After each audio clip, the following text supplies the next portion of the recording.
अस्सलाम वालेकुम स्टूडेंट्स। आज हम स्टडी करेंगे थॉमस कैलकुलस का chapter number 2 that is the limit and continuity. ठीक है जी। First of all it's review.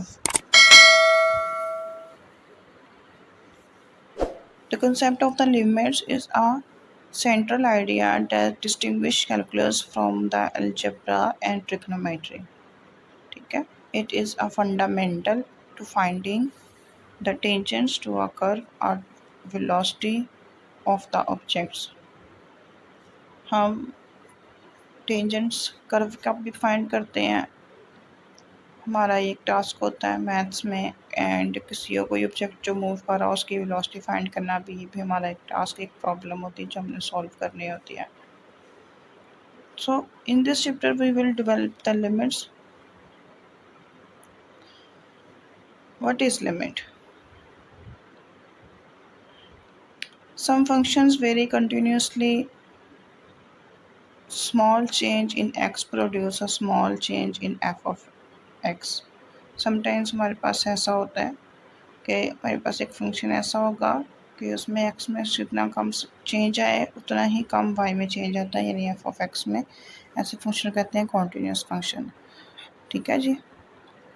तो फिर समटाइम्स ऐसा हमारे पास फंक्शन होता है कि small change in x creates a large change in y in form of jump. हम जब उनका ग्राफ देखेंगे तो हमें लॉन्ग जंप्स की फॉर्म में नज़र आते हैं उसके कर्व्स जो, ठीक है, उसकी जो स्लोप होती है वो बहुत ज़्यादा होती है।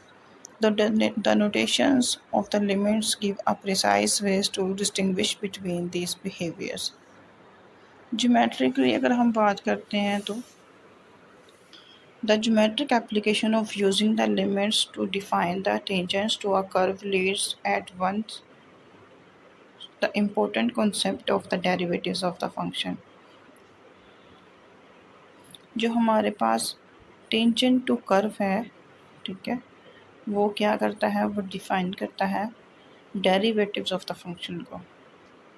हम डेरिवेटिव्स क्या होते हैं इसको चैप्टर नंबर 3 में डिटेल में पढ़ेंगे। अभी हम पढ़ेंगे 2.1 में rates of change and the limits.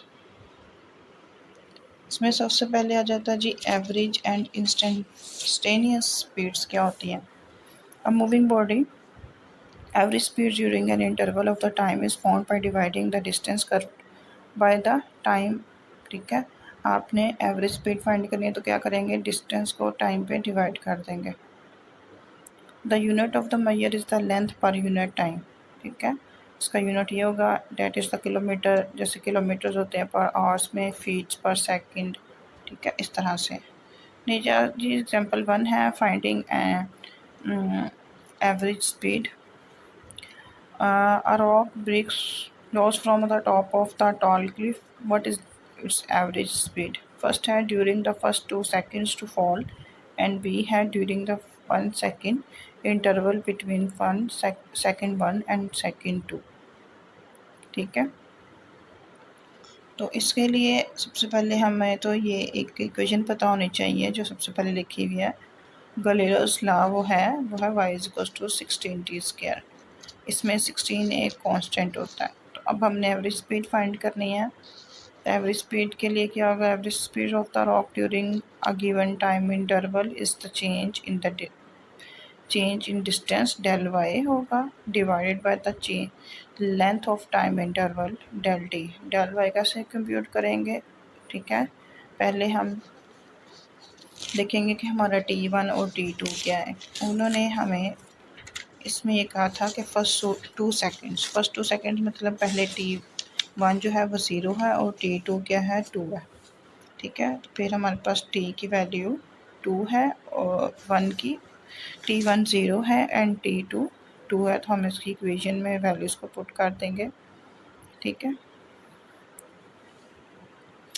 तो ये जगह 16 2² माइनस 16 0² और divided by T1 minus T0 है, तो वो जगह 2 माइनस 0 डेट इज़ 32 फिट्स।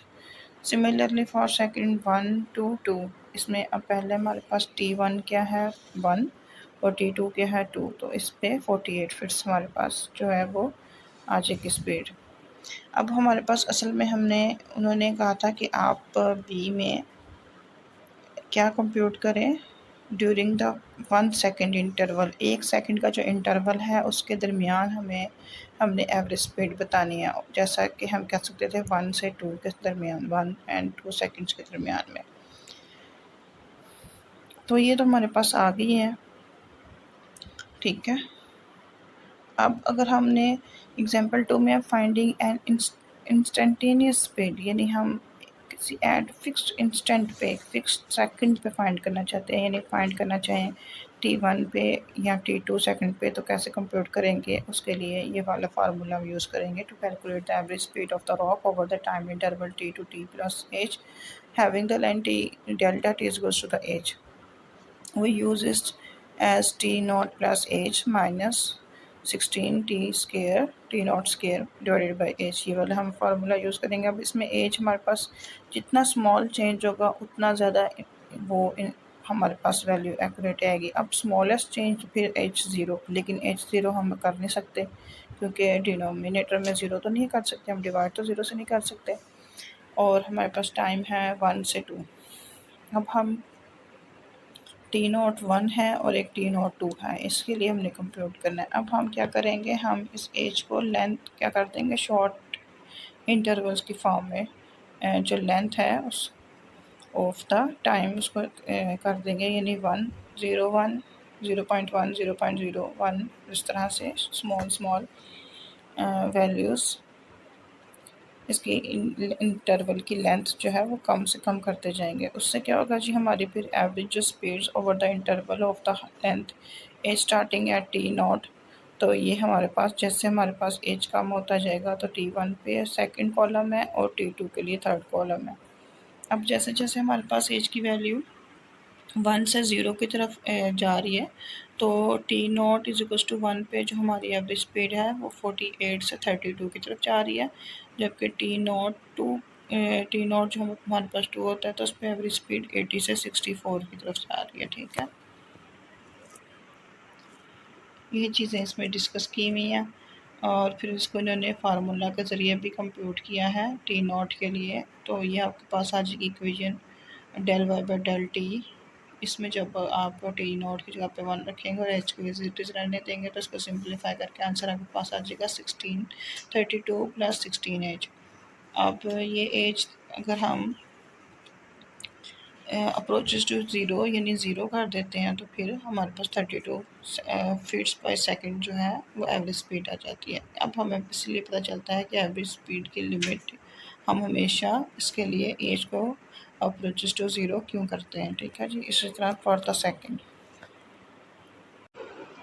अच्छा जी, average rate of change over an interval, ठीक है। ये क्या होता है, अगर आपने एवरेज रेट फाइंड करना है change y equals to f of x में with respect to x over the closed interval x1 to x2, तो ये आपके पास आएगा del y by del x, ठीक है। और डेल वाई क्या होगा, f x two minus f x one, और डेल एक्स क्या होगा, x two minus x one. अब x2 जो होता है वो एक्चुअली x1 प्लस एच होता है, ठीक है। और x2 में से जब x1 माइनस करेंगे तो हमारे पास वो भी एच ही आता है चेंज, तो H naught equals to zero नहीं होना चाहिए। Geometrical the rate of change of f over this closed interval is the slope of the line through the points the p and q। ये हमारे पास rate of change geometrically अगर देखते हैं तो हमारे पास क्या होता है जी, वो कहता है कि ये स्लोप होती है।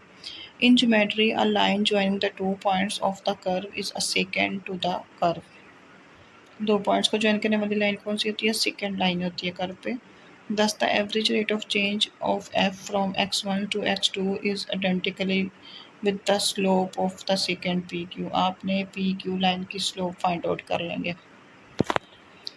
यही आपको ग्राफ दिखा हुआ है, y equals to f x one blue colour की कर्व है और उसके ऊपर 2 पॉइंट्स हैं पी एंड क्यू, और इन दोनों पॉइंट्स को सेकंड लाइन के साथ ज्वाइन किया हुआ है।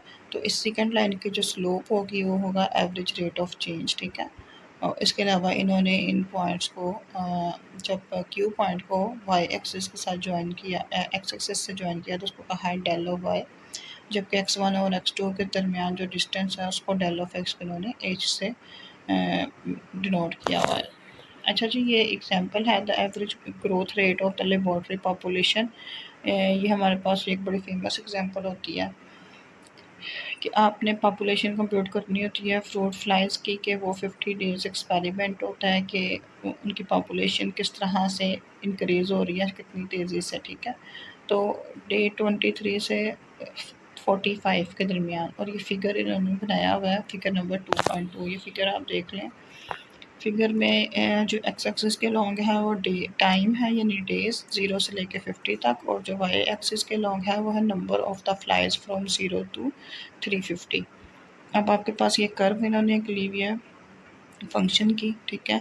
इसके ऊपर ये 2 पॉइंट्स हैं पी एंड क्यू। एक है जी जिसमें 23 डेज है और 150 पॉपुलेशन है, नंबर ऑफ फ्लाइज, ठीक है। और क्यू पॉइंट है जिसमें 45 डेज है और इस पर कितनी पॉपुलेशन है, 340। इन दोनों पॉइंट्स को उन्होंने आपस में ज्वाइन कर दिया सेकेंड लाइन से, और सेकेंड लाइन पे आ जाएगा फिर क्या, del P by del T. अब ये डेल पी और डेल टी कैसे कंप्यूट हुए हुए हैं, आपने वाई जो है 340, इसमें से 150 को सब्ट्रैक्ट करेंगे तो 190 आपके पास आ जाएगा डेल पी। जबकि जो हमारे पास x2 में से जब x1 को सब्ट्रैक्ट करेंगे, यानी 45 में से 23 को सब्ट्रैक्ट करेंगे तो डेल ऑफ टी यानी 22 आपके पास आ जाएगा। तो इन दोनों को डिवाइड करके ये 8.6 फ्लाइज डेज जो है उन्होंने कंप्यूट किए हुए हैं, ठीक है जी। यही चीज़ें यहाँ पे मेंशन है आपके एग्जांपल में जो मैंने बता दी हैं।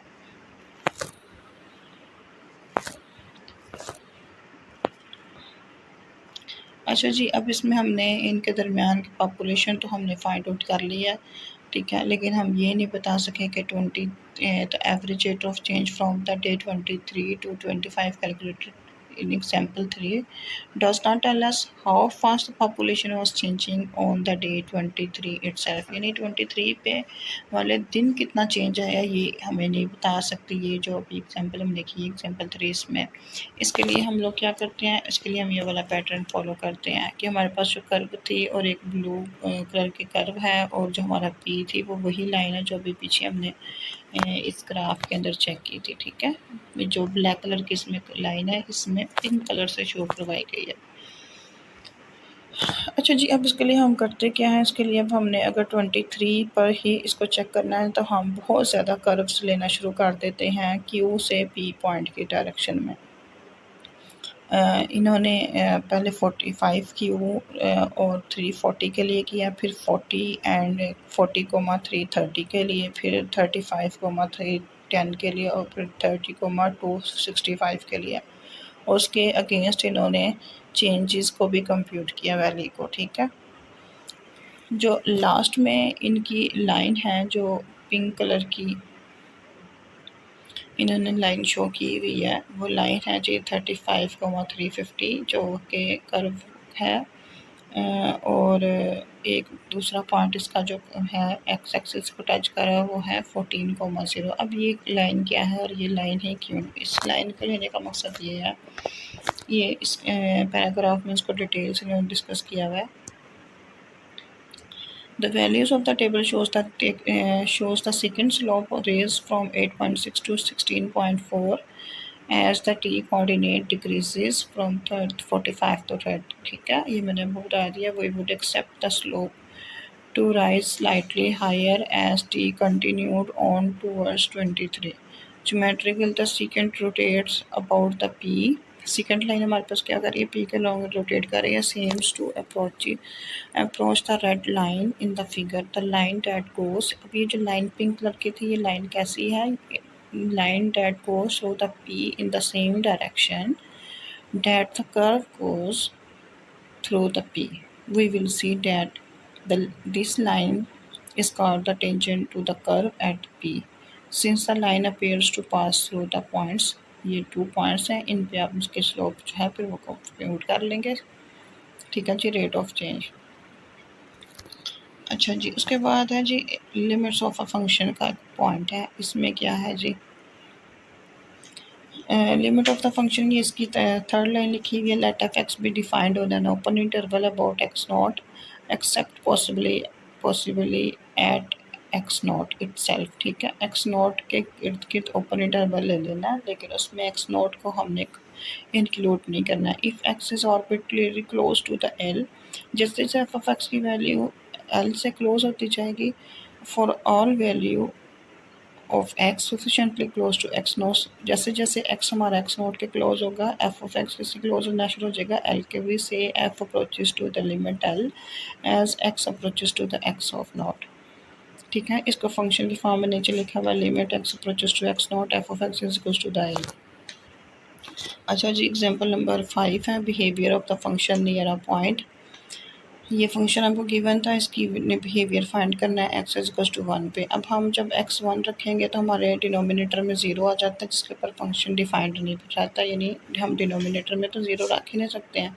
तो हम इसको पहले सिंपली न्यूमिनेटर को जो है वो सॉल्व करेंगे। सॉल्व करने के बाद अगर जो कटिंग हमारे पास होती है वो करने से हमारे पास फंक्शन आ जाता है एक्स प्लस 1, जो कि सिंपलेस्ट फॉर्म है इसकी।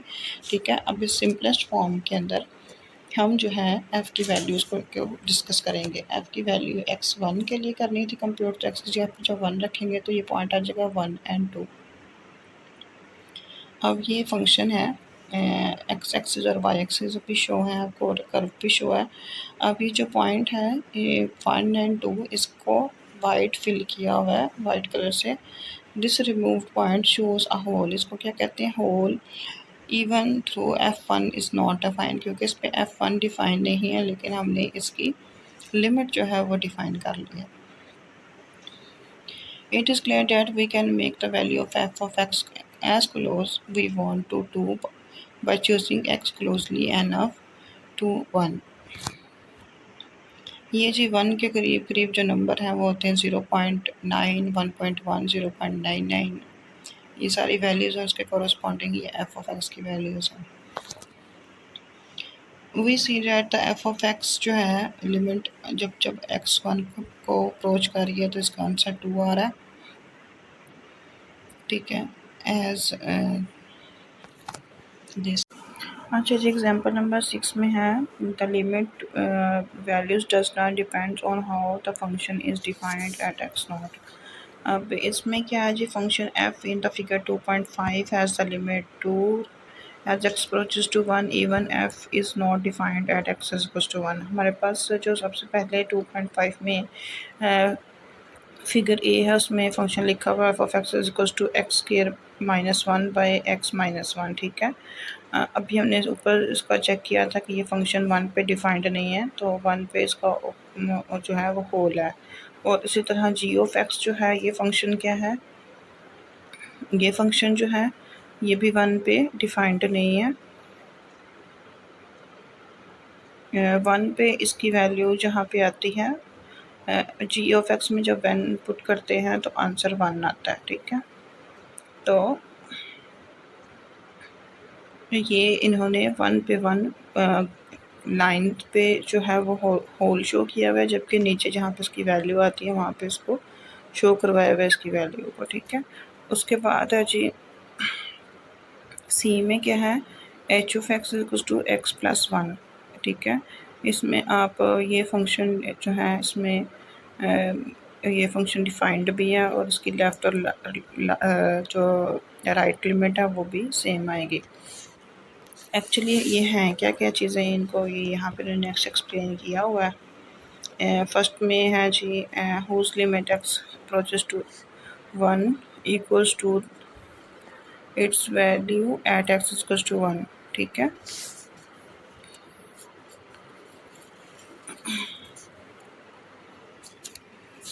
अच्छा जी, उसके बाद है for h we have limit x approaches to 1, h of x और एच 1 दोनों आपस में इक्वल आ रहे हैं। This equality of the limit and the functions values is